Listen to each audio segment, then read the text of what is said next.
ಸದನದಲ್ಲಿ DCM DK Shivakumar RSS ಗೀತೆಯನ್ನು ಹಾಡಿದ್ದು ಬಹಳ ಚರ್ಚೆಗೆ ಕಾರಣವಾಗಿತ್ತು. ಇದರ ಲೆಕ್ಕಾಚಾರ ಏನು, ಸಾಫ್ಟ್ ಹಿಂದುತ್ವ ಏನಾದರೂ ಅವರು ಫಾಲೋ ಮಾಡ್ತಾ ಇದ್ದಾರೆ ಅಂತದೆಲ್ಲ ಒಂದು ಚರ್ಚೆ ಆಗ್ತಾ ಇತ್ತು.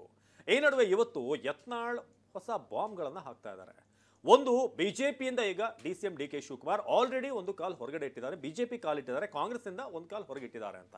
ಇನ್ನೊಂದು ಕಡೆ ಹೈಕಮಾಂಡ್ ಮಟ್ಟದಲ್ಲೂ ಕೂಡ ಡಿಕೆ ಶಿವಕುಮಾರ್ ಅವ್ರನ್ನ ಸೇರ್ಪಡೆ ಮಾಡೋ ಬಗ್ಗೆ ಚರ್ಚೆ ಆಗಿತ್ತು. ಆದರೆ ಒಂದು ಕಾರಣಕ್ಕೆ ಅದು ಆಗ್ಲಿಲ್ಲ ಆಗ ಅಂತ ಹೇಳಿದ್ರು. ಏನದು? ಬನ್ನಿ, ಒಂದು ಇನ್ಸೈಡ್ ರಿಪೋರ್ಟ್ ಇದೆ, ನೋಡೋಣ. ನಮಸ್ತೆ ಸದಾ ವತ್ಸಲೆ ಮಾತೃಭೂಮಿ ಅಧ್ಯಕ್ಷ ಹಿಂದೂ ಭೂಮಿ ಸುಗಂ ವರ್ಧಿತೋಹಂ. ಡಿಕೆ ಆರ್ಎಸ್ಎಸ್ ಗೀತೆ ಹಿಂದಿನ ರಹಸ್ಯ ಬಿಚ್ಚಿಟ್ಟ ಯತ್ನಾಳ್. ಒಂದು ಕಾಲಿ ಕಡೆ ಇಟ್ಟಾರ ಬಿಜೆಪಿ ಕಡೆ.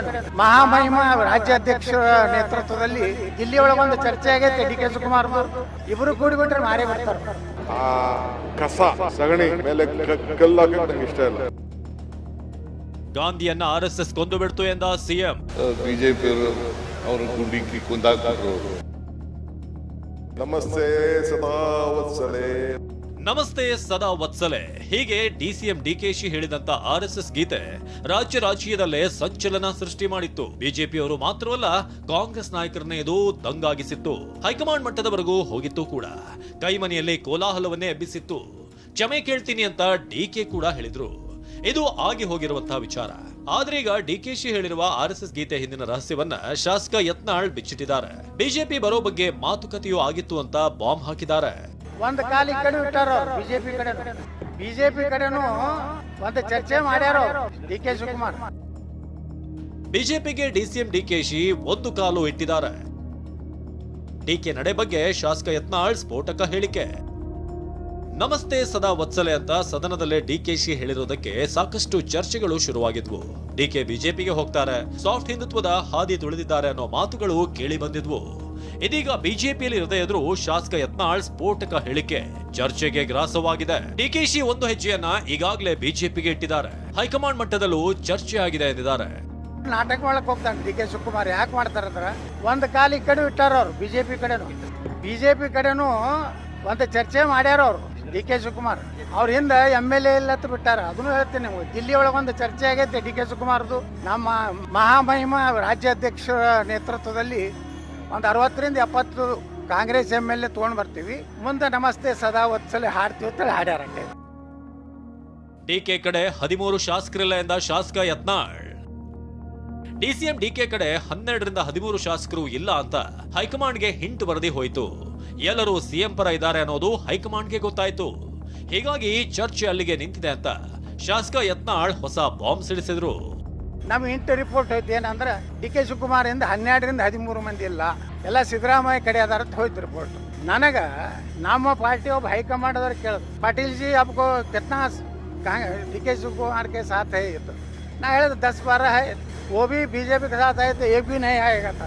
ಅಂದ್ರೆ बीजेपी ಬರ್ತಿದ್ರು ಜೋಡ ಬಂದ್ರೆ ಅವು आपका सही ये है, करेक्ट है आपका. वैसे ही पहला हम कोशिश किया थे डी के शिवकुमार के साथ. विजेंद्र ने बोले थे, विजेंद्र जी डेप्यूटी सीएम डी के शिवकुमार जी कर्नाटक को बेच देते थे, मारे बिಡ್ತಿದ್ರು. ಇಬ್ರು ಕೂಡಿಬಿಟ್ರೆ ಮಾರೇ ಬಿಡ್ತಾರ. ಡಿಸಿಎಂ ಡಿಕೆ ಶಿವಕುಮಾರ್ ಕಾಲೆಳೆದ ಯತ್ನಾಳ್.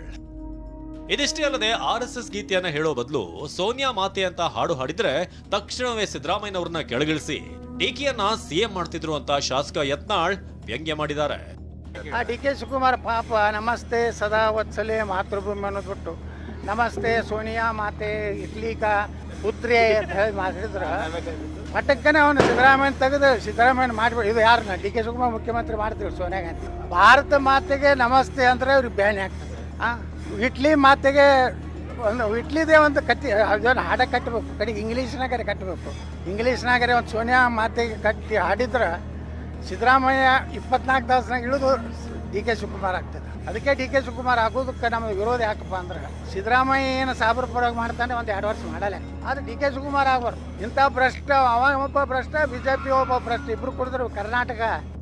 ಡಿಕೆ ಕಡೆ 13 ಶಾಸಕರು ಇಲ್ಲ ಅಂದಿರುವ ಯತ್ನಾಳ್ಗೆ ಗುಮ್ಮಿದಂತ ಡಿಸಿಎಂ ಡಿಕೆ ಆ ಕಸ ಸಗಣಿ ಮೇಲೆ ಕಲ್ಲು ಹಾಕೋಕೆ ಹೋಗಲ್ಲ ಅಂದ್ರು.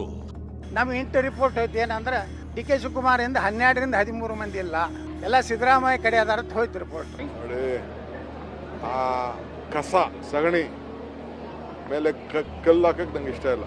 ಆ ಕಸ ಸಗಣಿ ಮೇಲೆ ಕಲ್ಲು ಹಾಕಕ್ಕೆ ನಂಗೆ ಇಷ್ಟ ಇಲ್ಲ. ಆರ್ಎಸ್ಎಸ್ನವರು ಗಾಂಧಿಯನ್ನ ಗುಂಡಿಕ್ಕಿ ಕೊಂದ್ರು ಎಂದ ಸಿಎಂ. ಒಂದ್ ಕಡೆ ಆರ್ಎಸ್ಎಸ್ ಗೀತೆ ಹೇಳಿ ಬಿಜೆಪಿಗರನ್ನೇ ಹುಬ್ಬೇರಿಸುವಂತೆ ಡಿಸಿಎಂ ಡಿಕೆ ಮಾಡಿದ್ರೆ, ಸಿಎಂ ಸಿದ್ದರಾಮಯ್ಯ ಮಾತ್ರ ಕಟುವಾಗಿ ಆರ್ಎಸ್ಎಸ್ ಅನ್ನ ಟೀಕಿಸಿದ್ದಾರೆ. ಮಹಾತ್ಮ ಗಾಂಧಿಯನ್ನ ಆರ್ಎಸ್ಎಸ್ನವರು ಕೊಂದು ಹಾಕಿದ್ರು, ಎಲ್ಲಿದ್ರೆ ಎಷ್ಟೋ ವರ್ಷ ಬದುಕ್ತಾ ಇದ್ರು ಅಂತ ಹೇಳಿದ್ದಾರೆ. ಮಹಾತ್ಮ ಗಾಂಧೀಜಿಯವರು ಅವರ ಅಭಿಮಾನಿಯೊಬ್ಬರು ಒಂದು ಪತ್ರ ಬರೀತಾರೆ. ಏನಪ್ಪ ಅಂತಂದ್ರೆ, ನೀವು 100 ವರ್ಷ ಬಾಳಿ ಅಂತ ಬರೀತಾರೆ. ಅದಕ್ಕೆ ಉತ್ತರ ಏನು ಕೊಡ್ತಾರೆ ಗೊತ್ತಾ ಮಹಾತ್ಮ ಗಾಂಧೀಜಿಯವರು? ನಾನು 125 ವರ್ಷ ಬದುಕಬೇಕು ಅಂತ ಅಂದ್ಕೊಂಡಿದ್ದೀನಿ, 100 ವರ್ಷ ನೀನು ಕಡಿಮೆ ಹೇಳ್ಬಿಟ್ಟಿದೀಯ ನೀನು ಅಂತ ಹೇಳ್ತಾರೆ. ಪಾಪ ಆಮೇಲೆ BJP-ಯವರು ಅವರು ಗುಂಡಿಕ್ಕಿ ಕೊಂದಾಕ್ಬಿಟ್ರು. ಅವ್ರು ಇನ್ನು ಎಷ್ಟು ವರ್ಷ ಬದುಕ್ತಿದ್ರೆ ಏನೋ ಗೊತ್ತಿಲ್ಲ ನನಗೆ.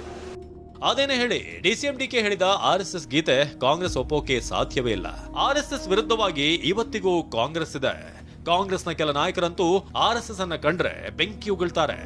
ಇದೀಗ ಸಿದ್ದರಾಮಯ್ಯನೇ ಆರ್ಎಸ್ಎಸ್ ಬಗ್ಗೆ ಕಟುವಾಗಿ ಮಾತನಾಡಿದ್ದಾರೆ. ಆದ್ರೆ ಡಿಕೆ ಸ್ಟ್ರಾಟಜಿ ಅದೆಷ್ಟರ ಮಟ್ಟಿಗೆ ಮುಂದೆ ಫಲ ಕೊಡುತ್ತೆ ಅನ್ನೋದು ಕಾದು ನೋಡಬೇಕಾಗಿದೆ. Bureau report, TV9.